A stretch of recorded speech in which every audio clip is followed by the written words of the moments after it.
Yung mga kakalbo, handa na ba kayo sa suntok na mas mabilis pa sa pagkalagas ng buhok ni Saitama?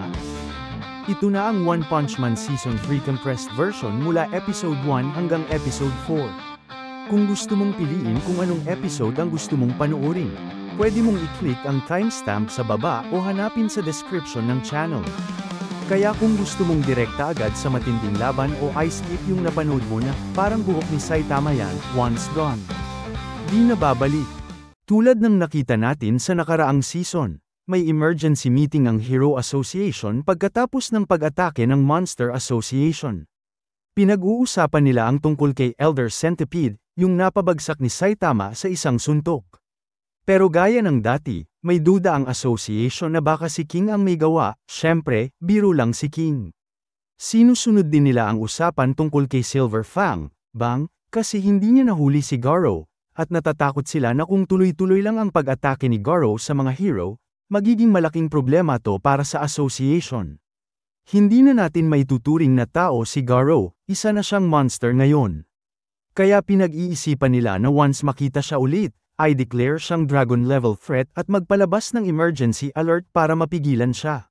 May ilan sa meeting na hindi pabor dito, puro confident sila na kayang pigilin ni S-Class si Garo. Pero alam ni Watcher, si Sitch nga, na kayang magdulot ni Garo ng malaking pinsala kahit sa S-Class. Nakakalungkot nga na hindi napatay ni Silver Fang si Garo, pero napinsala niya ng malaki si Garo, ibig sabihin, hindi na makakatim ang huli sa Monster Association. Pwede na yan ituring na isang panalo. May isang miyembro ng Hero Association na nagmumungkahi na tawagin si Blast, ang top S-Class na hindi pa lumalabas. Dahil kinidnap ang anak ng sponsor na si Norinky at kakaunti na lang ang oras, isang araw na ang lumipas sa 3 araw. Pero tumututol si Sitch, si Blast kasi gumagawa ng hero work ayon sa gusto niya. Hindi siya sinusugo ng kahit sino at sekreto ang identity niya. Siya lang ang magdedesisyon kung lalabas ba kapag kailangan siya ng sangkatauhan. Nagpapakita naman ng determinasyon si Norinky, winuwagayway niya na ililigtas ng association ang anak niya. Pinapaniwala siya ni Zack Inger, ang commander ng rescue team, na gagawin nila ang lahat para maibalik ang bata. Tinawag para sa operasyon sina Tatsumaki, Tornado of Terror, Pig God, at Super Alloy Darkshine. Tinanong ni Tatsumaki kung nasaan ang hideout ng Monster Association. Pero hanggang ngayon hindi pa rin mahanap ni Child Emperor ang lokasyon. Inaakala nilang nasa Ghost Town ng City Z ang hideout, so muntik na nilang bombahin. Pero hindi pwede dahil nandoon pa ang anak ni Norinky. Ikinwento nila na nagsolo ang Drive Knight sa paghahanap dahil sobrang tiwala siya sa sarili. Ngayon, nawawala na siya at hindi matrace ng Hero Association. Kaya gustong atakihin agad ni Tatsumaki ang Monster Association, pero pinapahintulutan siya ni Sitch na maghintay muna para magsama-sama ang buong team. Sumama rin sa team ang Atomic Samurai. Makikita natin siya at ang grupo niya na naghahanap ng hideout sa mga bundok at kuweba. Sabi ni Super Alloy Darkshine na yung hideout daw ay nasa Ghost Town, kaya pinapahinga muna ni Atomic Samurai ang mga kasama niya para mag-prepare sa labanan. Dumating doon si Puri Puri Prisoner, Class 1 Hero, na pinakawalan ng Warden, at iinis agad dahil sinasabihan siyang huwag magkunwaring picnic, at seryosong banta ang sitwasyon. Nagmamataas siya at sinasabing hinding-hindi siya magpapatalo, naabala ang concert niya ng mga monster, at babawiin niya yun. Nagkakagulo ang usapan, at halos magtalo si Atomic Samurai dahil hindi pa rin siya kumbinsido sa kakayahan ng iba. Nang mag-inspeksyon ng Warden sa mga preso, ipinaliwanag niya na may isang cat-like monster na umatake sa bilangguan noon, maraming prisoners at officers ang namatay. Kaya hiniling niyang tumulong ang mga preso bilang hero para makabawi at mabawi ang dugo ng nasawi. Nag-consent si Puri Puri Prisoner at bago umalis, binigyan siya ng isang preso ng isang simpleng sweater bilang regalo, natuwa siya doon. Pabalik tayo kay Child Emperor, hanggang ngayon, hindi pa rin niya alam ang eksaktong lokasyon ng hideout ng Monster Association.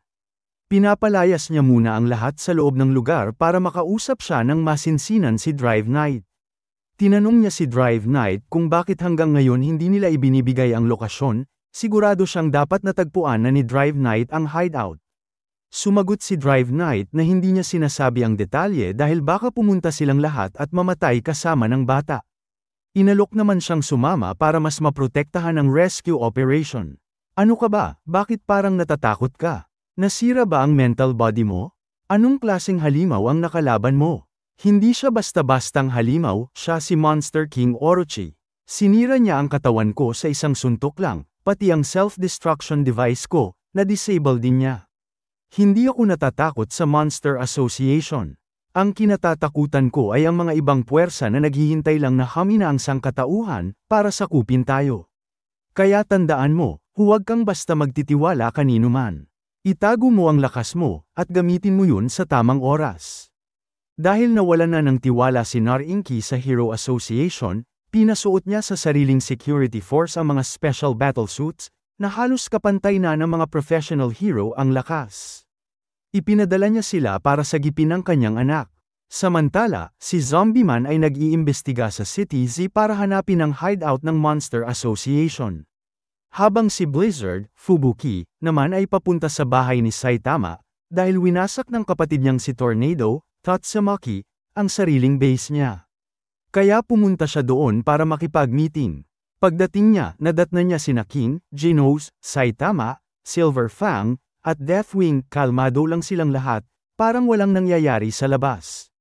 Naguguluhan tuloy si Blizzard. Tinanong siya ni Saitama, anong ginagawa mo rito? Naiinis si Blizzard at sinabing, seryoso ka ba? Emergency to, wasak ang buong team ko. Sobrang delikado na ang Monster Association at nandito ka lang naglalaro ng game. Alam mo ba kung gaano kalala na sa labas? Pero hindi apektado si Saitama. Tumagilid lang siya at tumulag. Sinubukan siyang pakalmeyan ni Genos at ipinaliwanag kay Blizzard na galing sila sa isang matinding laban at nagpapahinga lang para sa susunod na round. Unti-unting naiintindihan ni Blizzard ang sitwasyon ng lahat. Pero napansin niya, si Saitama, walang kahit gasgas. Paano, sa ganitong kagulong panahon, kalmado pa rin siya? Naisip ni Blizzard na baka tinatago lang ni Saitama ang takot niya. Kaya tinanong niya ito ng direkta, pero parang wala lang kay Saitama. Chill pa rin. Dahil doon, nainis si Blizzard at sinabihan siyang magdaos ng strategy meeting. Doon niya nalaman na sirang-sira na pala ang mga transmitters nila, kaya wala silang alam sa nangyayari sa Hero Association. Ibinahagi ni Blizzard na nagsisimula na ang labanan sa Monster Association, at base sa mga report, halos lahat ng hero ay sugatan na. Sa totoo lang, silang dalawa lang daw ni Saitama ang nasa kondisyon para lumaban, at si King.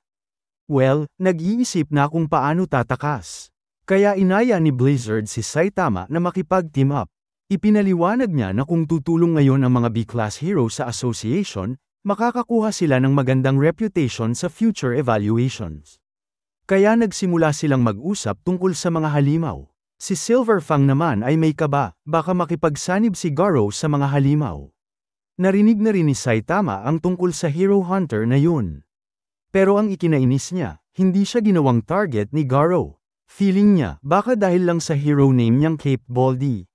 Kaya sinuot niya agad ang kanyang cape, determinado na hanapin si Garo at ipakita rito kung sino ang mas malakas.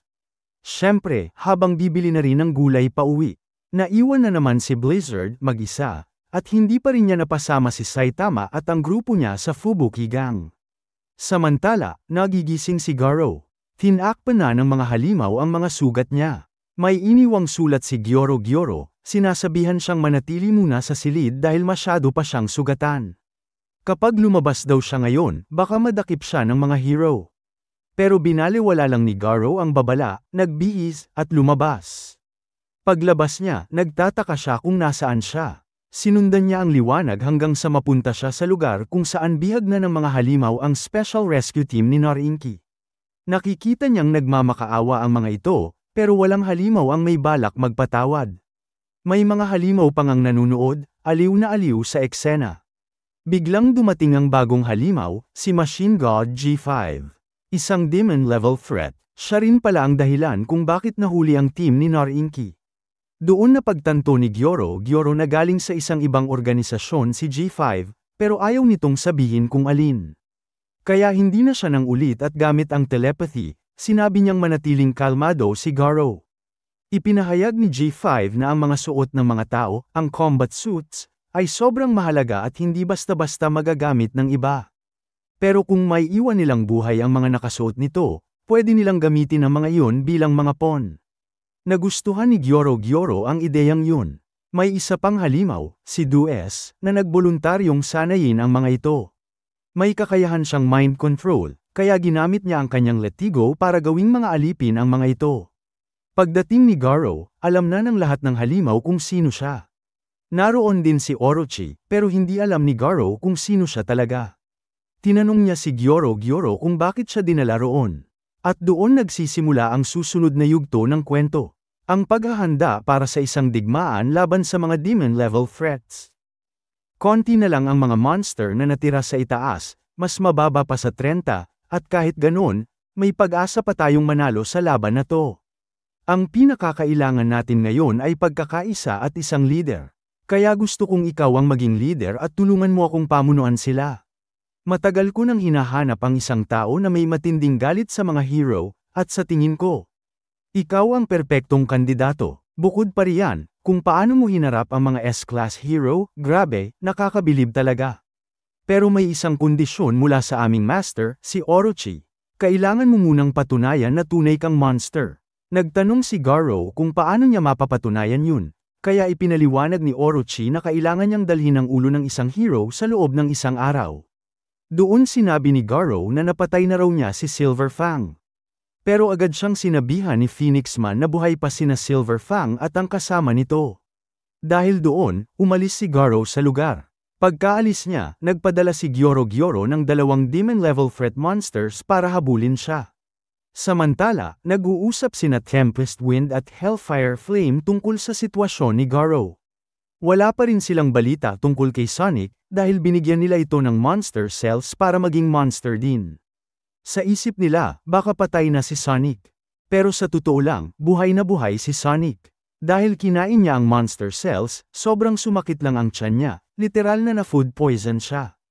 Pero ngayong okay na siya, nararamdaman na niya ang monster energy sa loob ng katawan niya. Kaya nagpasya siya, mas mahigit simula ngayon, hindi ko na palalampasin si Saitama. Ngayon, nagising na si Garo.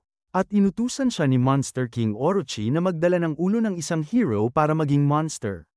Lumabas na si Garo para gawin yun, at sa kabilang banda, naghahanap din si Saitama kay Garo at lumabas para hanapin siya. Magkikita kaya sila ngayon? O muli ba mawawala si Garo sa mga kamay ni Saitama? Tignan natin kung ano ang mangyayari.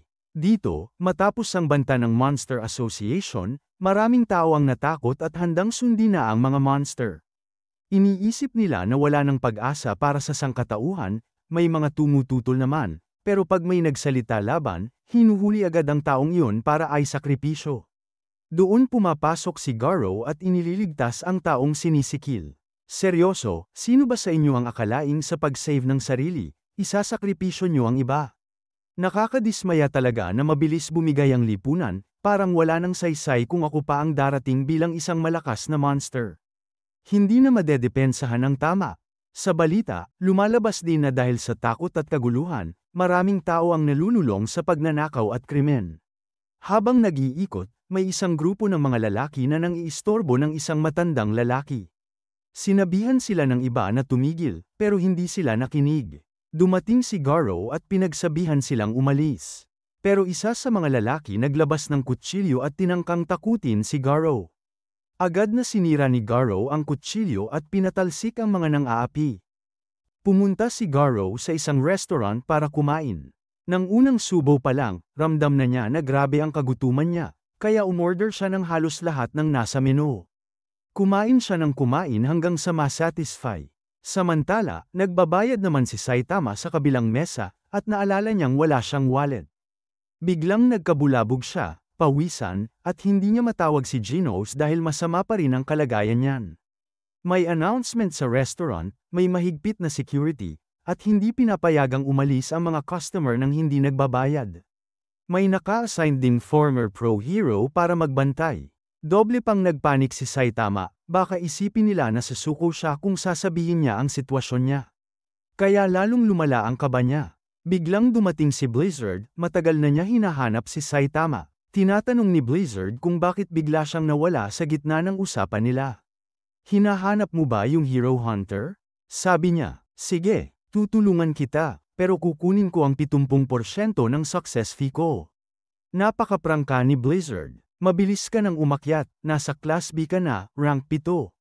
Pero kung maayos ang plano natin, maaaring maabot mo ang top 5 ng Class A, kailangan mo ako para dun. Wala ka pa sigurong ideya kung ano ang itsura ng tinutukoy mong target, hopeless ka talaga, kaya bibigyan kita ng impormasyon. Hindi masyado makaintindi si Saitama, pero may plano siya. In-order niya ang fries at ibibigay kay Blizzard para siya na ang magbayad ng bill. Pagkain ng isang fry ni Blizzard, natuwa si Saitama, kumita ang kanyang plano. Akala ni Blizzard natuwa si Saitama dahil nakikipag-cooperate siya. Biglang may isang customer na tumakas nang hindi nagbayad at natakot si Saitama dahil hindi niya yun ginawa. Kaya mabilis na naisipan ni Saitama na habulin yung tumakas. Sinundan niya ito at pinilit si Blizzard na magbayad, nagulat si Blizzard dahil isa lang ang kinain niya. Isang fry lang, at siya pa ang pinipilit bayaran ang bill. Dito palang lumilitaw na ang tumakas si Garou pala yun, pero napagod siya agad dahil hindi pa rin gumagaling ang mga sugat niya. Iniisip niya na kailangan niyang magbalik ng ulo ng isang hero para makumpleto ang misyon, ibig sabihin, kung papatayin niya ang isang hero, magko-convert siya ng monster. Ano ba to? Anong klaseng loika yun? Habang naglalakad si Garou, may isang bata na inaatake ng iba pang mga bata. Siya yung parehong batang sinaklalahan ni Garou nung una, yung bata na pinili ni Garou noon na huwag siyang saktan. Pinasabog ni Garou ang mga nang-aapi at lumapit sa bata. Tinawag siya ng bata na matandang lalaki, kaya sinabi ni Garou na 18 pa lang siya at dapat na agad umuwi ang bata. Sabi niya na maaaring dumating ang mga monster anumang oras. Umiiyak ang bata at humihingi ng tawad kay Garou. Patawarin mo ako, hindi kita natulungan noon. Nakita ko na sinubukan kang patayin ng mga hero. Pero sigurado akong mali yun nila, kasi tinakpan mo ako mula sa bala noon at ngayon tinulungan mo rin ako. Naniniwala ako na ikaw ang tunay na champion ng hustisya. Pinatahimik ni Garou ang bata at di naglaon, bumalik si Saitama sa lugar. Paano mo nagawa yun, takas ng walang bayad? Perfect timing mo talaga. Dahil dun, papayag na ako sa'yo ngayon. Natigilan si Garou, hindi niya maintindihan kung paano may hero na iiwan siyang hindi inaalam ang krimen niya. Kaya tinanong niya ang pangalan ng hero, at nag-aatubiling sinabi ni Saitama ang pangalan niya. Tahimik si Garou dahil hindi pa niya narinig yun, at wala rin sa mga hero books ang pangalan ni Saitama. Kung bibigyan nga ako ng simpatiya dahil sa mga monster at kahinaan ng mga tao, wala nang saysay ang pag-iral ko. Kaya dapat patayin ko ang hero na to para maging monster ako. Pumasok ang labanan, umatake si Garou kay Saitama, pero isang suntok lang ni Saitama. Na-knockout si Garou. Nagtataka si Saitama, kung malalaman ng iba ang tunay niyang katauhan, ano kaya ang mangyayari? Tinanong niya ang bata kung kilala niya ang hero, pero tumanggi ang bata, kaya nalito si Saitama. Tiningnan niya ang hero book, wala nga ang pangalan niya roon. Malungkot, umalis si Saitama. Bumangon ang bata at inaalalayan si Garou. Habang unti-unting bumabalik ang malay ni Garou, sinasabi ng bata na tumakas ang hero, hindi makapaniwala si Garou na natalo siya. Dumadating naman ang mga monster na iniiwan ni Garou dati. Tiningnan nila ang kondisyon ni Garou at napagpasyahan na hindi pa siya karapat-dapat maging monster. Sinabi ni Garou sa bata na umuwi na siya, at natakot ng todo ang bata. Ano ba ginagawa ng Monster Association dito? Ito ang King the Reaper, na maraming batang dinukot noon, nagsigaw ang bata ng takot. Sinabi ni Garou, manahimik ka at umalis, habang lumalapit ang mga monster. Dumating si Phoenix Man at bakit niya pinapadala ang King the Reaper at ang Insect God para bantayan si Garou, kung alam naman niyang hindi sumusunod sa orders ang mga yan at pwede ring patayin si Garou. Sabi ni Phoenix Man, pinadala ko sila para palakasin si Garou. Trial to para sa kanya, sisirain muna namin ang katawan at isip niya, saka namin titingnan kung paano siya magko-convert. Tinanong ni Phoenix Man kung ano plano ni Garou, pero nagtatanong din si Garou pabalik, alam mo ba kung saan nanggaling si Lord Orochi? Wala raw alam si Phoenix Man. Sinabi niya na ang Lord Orochi dati ay isang ordinaryong tao na dumaan sa countless failures at sacrifices bago naging ganong anyo, kaya siya ang naging Monster King, at si Phoenix Man ang lumikha niya. Kung maayos ang training kay Garou, maaari raw siyang maging pangalawang Lord Orochi, at tanging si Phoenix Man lang daw ang may alam kung paano gawin yun. Sinabi rin ni Phoenix Man na sinabihan niya ang Insect God na kontrolin si King the Reaper kung magwala ito, pero kung mamatay si Garou, tatanggapin nila at hihintayin ang susunod na specimen. Samantala, hinahabol ni Zombieman ang House of Evolution, sinusundan niya ang gorilla monster na lumabas noon. Dumarating ang iba pang monsters na susubok sa kakayahan ni Garou. Gusto nilang makita kung karapat-dapat ba siyang sumali sa Monster Association. Papasok si Garou sa laban, handang patunayan, o kaya'y mapatunayang baliw lang na nagpapanggap na monster. Ngayon, ipakita mo, Garou, isang tunay na monster ba ka, o isang baliw na nag-a-acting lang? Ang sabi nila, para sa kanila, ang monster ay yaong tuluyang tumalikod sa pagiging tao at tuluyang lumaban sa mundo ng mga tao. Pero nakita nila si Garou tumutulong sa batang yon, hindi nila tinatanggap yun. Kung gusto mong sumali, patayin mo ang bata at patunayan ang iyong loyalty. Nakikita nilang hindi pa siya tuluyang tumalikod sa pagkatao, hindi kailangan ng half-monsters, gumagawa sila ng organisasyon para sirain ang lipunan ng tao at sakupin ito. Kaya wala daw lugar para kay Garou dito, natatalo pa siya sa isang simpleng hero. Sinabihan ni Garou ang bata na umalis, pero takot na takot ang bata at hindi makagalaw. Sinabi ni Garou na walang sasagip sa kanya, kailangan niyang bumangon mag-isa. Kailangan niyang maging mas malakas. Kaya tumayo agad ang bata. Pero biglang umatake si King the Reaper sa kanya. Agad itong pinigilan ni Garou gamit ang kanyang teknik, at pagkatapos ay hinawakan niya ito at itinapon palayo. Pero nakatayo ulit ang halimaw. Kaya sinabi ni Garou sa bata na tumakbo na siya agad. Dahil doon, tumakbo nga ang bata, at nagpa siya ang mga halimaw na patayin si Garou, dahil kung hindi pa niya kayang patayin ang isang bata, wala siyang karapatang tawaging halimaw. Sabay-sabay nilang inatake si Garou. Samantala, si Zombieman ay patuloy na naghahanap sa House of Evolution, hanggang sa makapunta siya sa isang lugar. Sabi niya, sa wakas, natagpuan ko rin ang mga kalaban kong nagbago sa kapalaran ko. Isa itong kasuklam-suklam na organisasyon na gustong wasakin ang sangkatauhan at baguhin ang mundo. Pero ngayon, nandito na ako. Pagkatapos ay pumasok siya sa isang tindahan, sabay sabing, labas. Alam kong konektado kayo sa House of Evolution. Sabay tutok ng baril, ngunit laking gulat niya nang makita si Armored Gorilla, na nagsabing, matagal nang wasak ang House of Evolution. Napahinto si Zombieman, hindi siya makapaniwala. Lahat ng taon ng paghahanap niya, nasayang lang pala. Sa nakaraang episode, nakita natin si Zombieman habang hinahanap niya ang House of Evolution. Pero nalaman niyang matagal na pala itong sarado. Doon, nakasalubong niya si Dr. Genos, at dito natin nalaman na si Zombieman mismo ay isa sa mga eksperimento ni Genos. Siya lang ang nagtagumpay sa immortality experiment ng doktor. Pero pagkatapos noon, sinira niya ang laboratorio at tumakas. Mula noon, 10 taon na ang lumipas, at ngayon isa na siyang hero. Galit na galit si Zombieman habang hinugot niya ang kanyang palakol. Sabay tanong, bakit mo isinara ang House of Evolution? Sabi naman ni Dr. Genos, kahit ilang ulit pa siyang patayin, kaya niya itong buhayin muli dahil siya mismo ang may kontrol sa eksperimento. Pero ipinaliwanag niya na itinigil na niya ang lahat ng kanyang research, dahil nakakita siya ng isang nilalang na may kapangyarihang lampas sa lahat ng kanyang eksperimento. At iyon ay si Saitama. Ayon kay Genos, ang bawat nilalang ay may limiter, isang hangganan na nagkokontrol sa pagtaas ng kanyang lakas. Kapag nalampasan nito, nagiging isang halimaw na walang isip. Kaya nilagyan ng Diyos ang bawat nilalang ng limiter, at wala raw sinumang makakalampas dito. Kasabay nito, ipinakita si Garou, na nakikipaglaban kina King Reaper at Insect God. Grabe ang animation sa laban na to. Parehong malakas ang kalaban, at tinapon ni Insect God si Garou sa mga cable ng kuryente kaya nakuryente siya ng malala. Pero bumangon pa rin si Garou at sumugod muli. Bumalik tayo kay Genos. Ang tawag doon ay limiter, paliwanag niya. Pero iba siya, pinilit niyang lampasan ang sarili niyang limit hanggang sa tuluyang mabasag ito.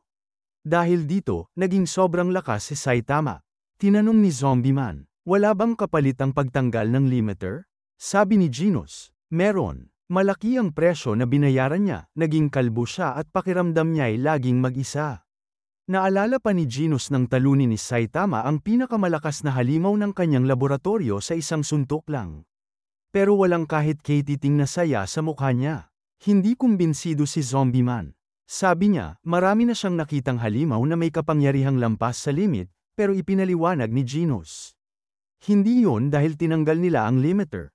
Maraming paraan para maging halimaw, mula sa polusyon, eksperimento, o mutation, pero iba yon sa pagtanggal ng limiter. Sila ay simpleng mga nilalang na ibang species na talaga. Dagdag pa niya, ang mga hero, malalakas din. Pero ipinanganak silang may talento o dumaan sa kakaibang paraan para maging malakas. Ngunit siya, si Saitama, isang ordinaryong tao lang. Walang espesyal sa kanya, pero dahil sa matinding pagsasanay at determinasyon. Nabali niya ang sariling limit at naging walang katapat na makapangyarihan. Dahil dito, isinuko ko na ang lahat ng aking eksperimento. Sinabi pa ni Genos, isa siyang tunay na hero. Balang araw, makikilala mo rin siya. Tinanong ni Zombie Man, kung ganun, bakit ka naman nagtayo ng tindahan ng octopus? Ngumiti si Genos at sagot niya, gumawa ako ng mga octopus na kayang mag-regenerate agad kahit maputol ang tentacle, kaya naisip kong magtayo na lang ng octopus restaurant. Samantala, si Garo ay determined na talunin sina Insect God at Reaper. Sabi niya, hindi naman kayo kasing lakas ni Silver Fang. Pero sagot ni Insect God, hindi ko akalaing kaya ng tao na maging ganito kalakas. Sabay sabi ni Reaper, kanina nilalaro ka lang namin. Ngayon pa lang nagsisimula ang totoong laban. Sagot ni Garo, alam ko na ang bawat galaw nyo. Hindi nyo na ako matatamaan. Pero biglang nakita niyang nahuli ni Jellyfish, isang putik na halimaw, si Tareo. Ang halimaw na ito ay dating tinalo ni Go.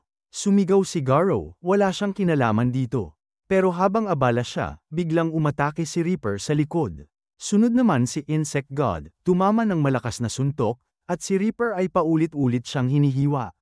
Sinaway siya ni Insect God. Sabi ng utos, huwag siyang patayin.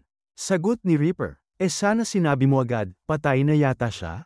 Pagkatapos, dinala nilang tatlo si Tareo at umalis. Sa kabilang banda, si Genos ay nakatingin kay King na abala sa paglalaro ng video game.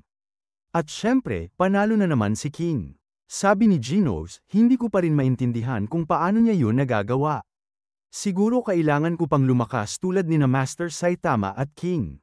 Ngumiti si King, matagal na ring wala si Saitama. Baka nasa gitna ng laban o nadiskubre na ang hideout ng mga halimaw. Sabi ni Genos, kung totoo yan, tiyak na wasak ang buong lugar pagbalik niya. Sagot ni King, sana lang hindi siya na-trap sa kung anong patibong. Biglang dumating si Saitama, at sabi niya, grabe, may malaking problema. Nagulat ang lahat, ano, nakita mo na ba si Hero Hunter? Pero sagot ni Saitama, nandito pa rin pala kayo? Sabay tingin kina King at sa dalawang matanda. Tinanong ni Genos, Master, kaninong dugo yan sa katawan mo? Sabi ni Saitama, nadaanan ko lang yung isang halimaw kanina. Walang big deal yun. Pero may mas malala pa. Nagkatinginan silang lahat, halatang kabado. Bakit? Anong nangyari? Ngumiti si Saitama at sabi, nawala yung wallet ko. May 3,500 yen pa naman yun. Napahinto ang lahat. Akala nila, may halimaw na namang nilipol ni Saitama, pero pera lang pala ang nawala. Nakakain ako ng libre sa isang resto at nakatakas pa.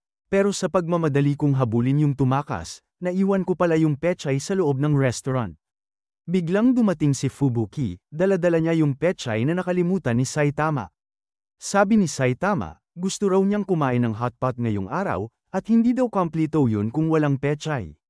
Pero galit si Fubuki kay Saitama, kasi nung nakaraan, iniwan siya nitong magbayad ng bill at ngayon, hindi na naman siya pinakinggan.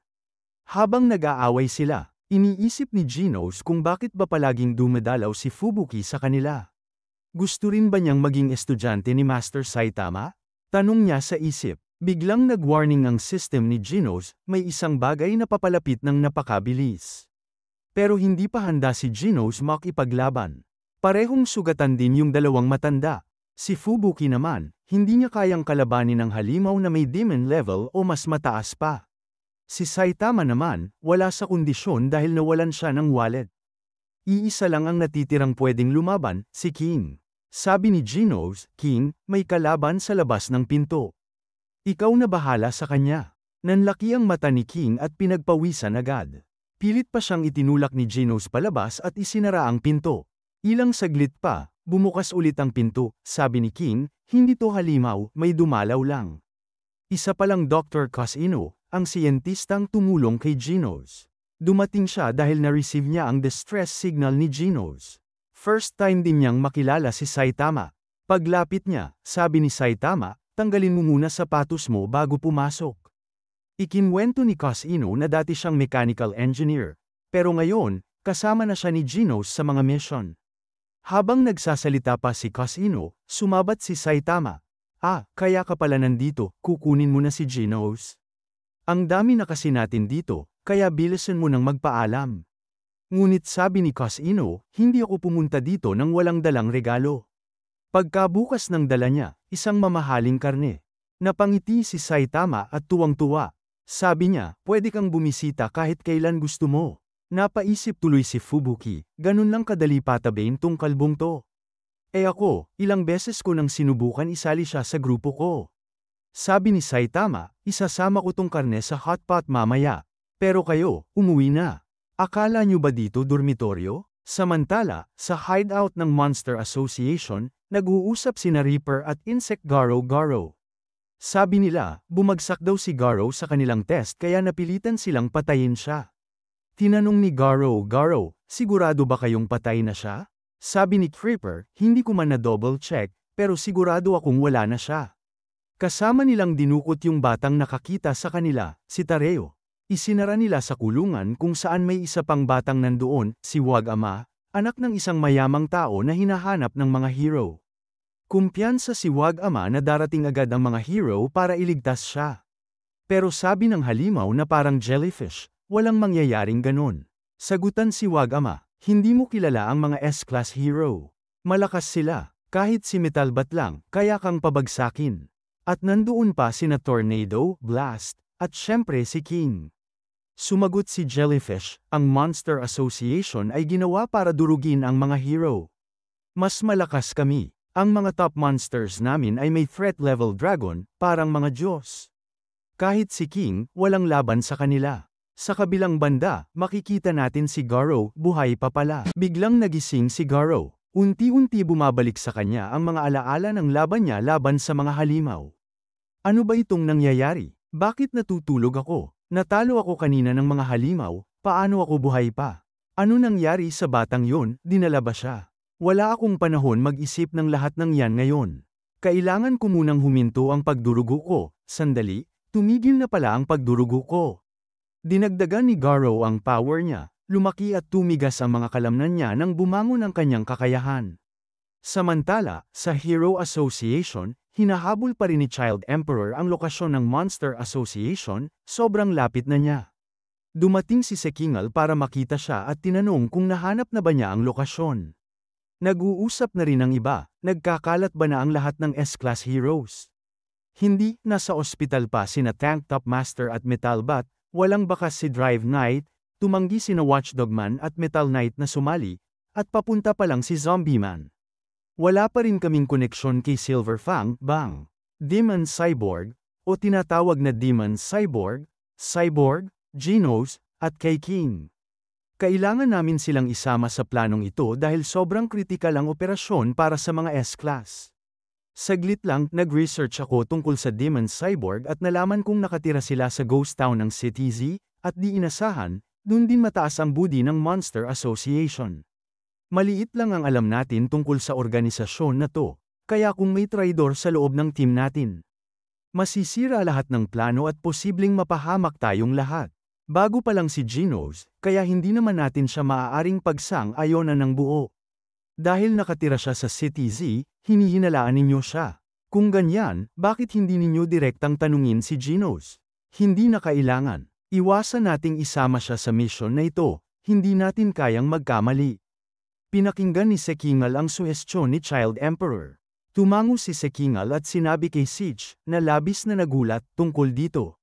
Lumabas ang desisyon, huwag munang isama sina Silver Fang at iba pang malalapit kay Garo. Dahil baka maging punto sila ng kahinaan kung nakipag-alyansa nga si Garo sa Monster Association. Huwag nating sabihan ng iba, susundin ang planong ito ng lihim. Huwag kayong mag-alala, sabi ng isa. Kukuha tayo ng mga karapat-dapat mula Class A hanggang C para suportahan ang mga S-Class. Alam ko may takot kayo sa pagkamatay nila, pero hindi natin maiiwasan ang panganib kung pipiliin nilang maging propesyonal na bayani. May buhay na nakataya, kailangan tayong magsakripisyo. Pinipilit ipaliwanag ni Child Emperor kay Sekingal ang mga posibleng consequences at paulit-ulit niyang sinisigurado na dapat handa sila sa worst-case scenario. Pero may iba ang pagtingin nila, para sa ilan, hindi sapat ang paghahanda lang, ito na raw ang tinutukoy ng prophecy na pinawarningan sila noon. Kung hindi nila ito haharapin at papayagan lang na lumaki ang Monster Association, tatapusin ito ang sangkatauhan. Kaya kritikal ang kilos ng Hero Association, kung mananalo sila rito. Hindi na kailangan mabuhay sa takot ng prophecy. Hindi na mahalaga ang kinabukasan, susundin na lang ang planong inihanda. Samantala, sa bahay ni Saitama, naghahanda ang lahat ng kagrupo niya para sa hotpot. Hawak na nila ang chopsticks at sabik na sumalakay sa pagkain, sabog ang hotpot at kumalat ang mga sangkap sa hangin. Pinilit ni Saitama na umalis sila at iwanan ang hotpot, pero ayaw umalis ng grupo. Nagsimula pang mag-away-away sila dahil sobra ang gutom. Natuwa si Dr. Cosino nang makita ang galit ni Genos kasi nakita niya ang kakaibang side ng disciple niya. Masaya si Cosino dahil may bagong kaibigan na si Genos. Lumapit ang Lizardman kay Dr. Cosino at inanyayahan siyang sumama sa grupo na ikinagalit ni Genos. Dito tinanong ni Silverfang kay Saitama kung ano nga ba talaga ang kailangan para maging mabuting trainer ng estudyante, kasi tila naliligaw si Garo sa maling daan. Ngunit hindi gaanong pinapansin ni Saitama ang usapan, nagsimula na silang kumain ng hotpot. Si King, na halos wala pa dahil sa nakaraang kompetisyon sa hotpot, ay nahimatay dahil sa nangyari noon. Pagkatapos ng mga yun, nakaabot na si Garo sa headquarters ng Monster Association. Naalala rin ito ni Garo, o yung nagpapanatili doon, at agad siyang inatake ng mga halimaw dahil naisip nilang may dumating na miyembro ng Hero Association. Kinabukasan, ginaisang ni Saitama si King at pinabilis ang pag-uwi niya. Binigyan ni Saitama si King ng kung anong basura hawak sa kamay, at nagustuhan ni King ang katahimikan sa ghost town ng City Z dahil kakaunti na lang ang pagpapakita ng mga halimaw, kaya tahimik na ang lugar. Dahil nandyan si Saitama, hindi gaanong nagpapakita ang mga halimaw sa paligid. Pero feeling ni King, may mga halimaw pa rin na nagtatago doon. Tumulak si King para itapon ang basura at umuwi sa apartment niya. Pero nandun na pala ang ilang tauhan ng Hero Association na naghihintay. Nang malaman nilang sira ang transmitter ni King dahil sa laban at nakanood siya kahapon sa City Z, agad nilang inisip na buong magdamag siyang nakipaglaban sa mga halimaw, at ang mga mantsa sa damit niya ay dugo ng mga yon. Sinubukan ni King ipaliwanag na hotpot lang ang pinag-ugatan ng kalat sa damit niya, pero hindi siya pinapakinggan. Pinapadalhan na siya agad sa punong tanggapan ng Hero Association. Puno ng takot si Norinki. Sabi ni Captain Tongara. Sinabi ni Sekingal na ang piniling backup team ay karapat-dapat harapin ang mga halimaw na nasa Tiger threat level. Tinanong ni Tornado kung kasama ba rito ang maliit niyang kapatid na si Blizzard, at sinagot naman siya ni Sekingal ng oo. Agad na ipinagbawal ni Tornado na ipadala si Blizzard at binalaan niya si Sekingal, kung ilalagay mo sa panganib ang kapatid ko, hindi kita palalampasin. Muling sumunod si Sekingal. Dumating naman si Royal Reaper para kunin si Tareo, o para i-check ang tauhan, at yung anak ni Norinki, si Waganma, umasa na papapalaya na siya. Pero sinabi ni Royal Reaper na naglalaro lang siya ng mga bituin, na para bang binabaliwala niya ang buhay ng bata.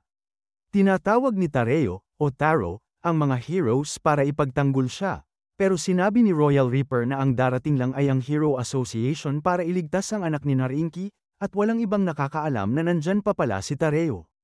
Ibig sabihin, walang sinumang hero ang pupunta para iligtas siya bukod sa misyon na yon.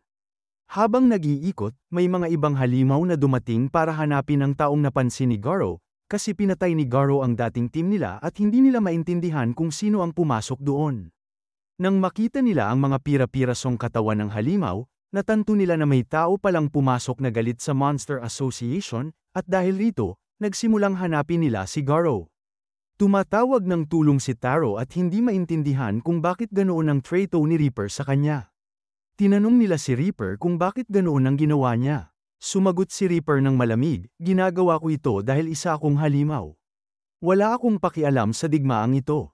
Kung ang mundo ay mapupuno ng pamumuno ng mga halimaw o hindi, hindi yan mahalaga sa akin. Ang gusto ko lang ay pumatay. Ito ang dahilan ko para mabuhay. Obsessed ako sa iyo ngayon, kaya kakainin ko ang dila mo. Sumigaw si Taro para humingi ng tulong. Biglang sumalakay si Garou, binasag ang pader at pumasok. Tinamaan siya ng atake ni Reaper, pero pinutol ni Garou ang espada ni Reaper at sinipat sinuntok siya hanggang mapigtas. Dinaig ni Garou si Reaper, winasak niya ang katawan nito hanggang sa magkalat ang mga piraso. Sinabihan niya si Taro na umatras at tumakbo palabas. At ayon mga kakalbo, kung napasigaw ka ng one punch, o napahawak ka sa ulo mo habang tinitingnan kung may buhok ka pa. Like, share, at subscribe mo na tong video. I-on mo na rin ang notification bell, para hindi ka mahuli sa susunod na suntok ni Saitama, dahil baka sa next upload, may chance ka ng tumubo ng buhok. Pero huwag masyado umasa, tuloy-tuloy lang sa binge watch, mga kakalbo, dahil dito sa channel na to, isang suntok lang, kalbo ka na sa tawa at sa hype.